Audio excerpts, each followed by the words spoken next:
Hi, I'm Gerald Wessels, and this is sort of part two to a video I entitled How to Create Your Own Art Gallery. Well, this one talks about how to create an art gallery on a budget or on a shoestring budget.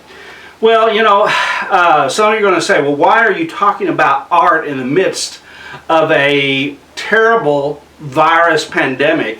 Well, most of us are in stressful jobs, and art gives us a little bit of a chance to separate from those stressful jobs and focus on something that's just a little bit more creative.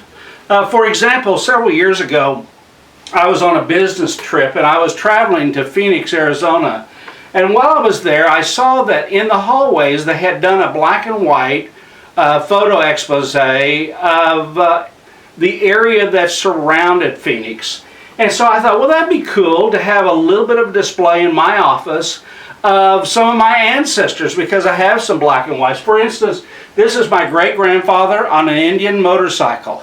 My mom didn't even want me to know that there was any motorcycles in our family.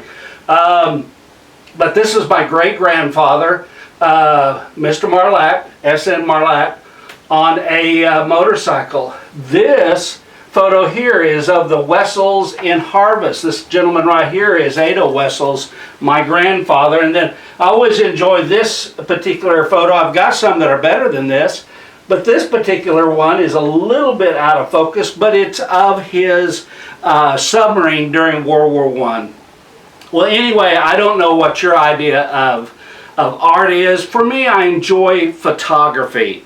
And so this video talks about how you can create an art gallery on a budget, because quite honestly, there's a lot of money that can be spent in this area, and I enjoy art, but I don't want to spend a whole lot of money on it.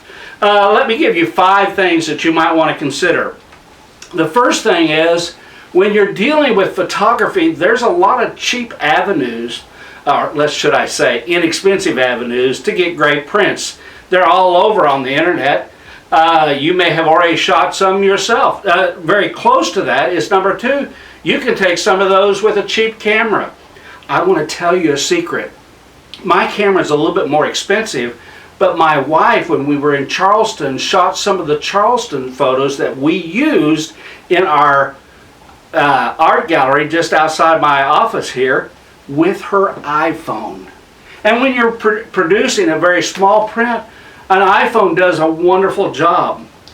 Number 3, sometimes, or some people are going to print them themselves. Now, it's very, very inexpensive to have a photo printed these days. You can go 4x6, 8x10, 11x14, very inexpensively. And then what about framing your prints? You're going to see in just a little bit in another video how we frame some of our prints. Once again, I'm not going to mention any companies here, but there happens to be a company that is based out of Bethany, Oklahoma, that has businesses all over America, and about once every 2 months they put all their standard frames on 50% off. Well, when that happens, we run in there and we have a couple of them framed, and they do an excellent job. And then finally, sometimes I use cheaper materials. It came down to a decision recently whether to use just regular ultraviolet glass or museum glass. I went with the ultraviolet. Now, I want you to know the jury's still out on that one. I may have really screwed up. I think that I should have gone with museum glass. Well, what do you do?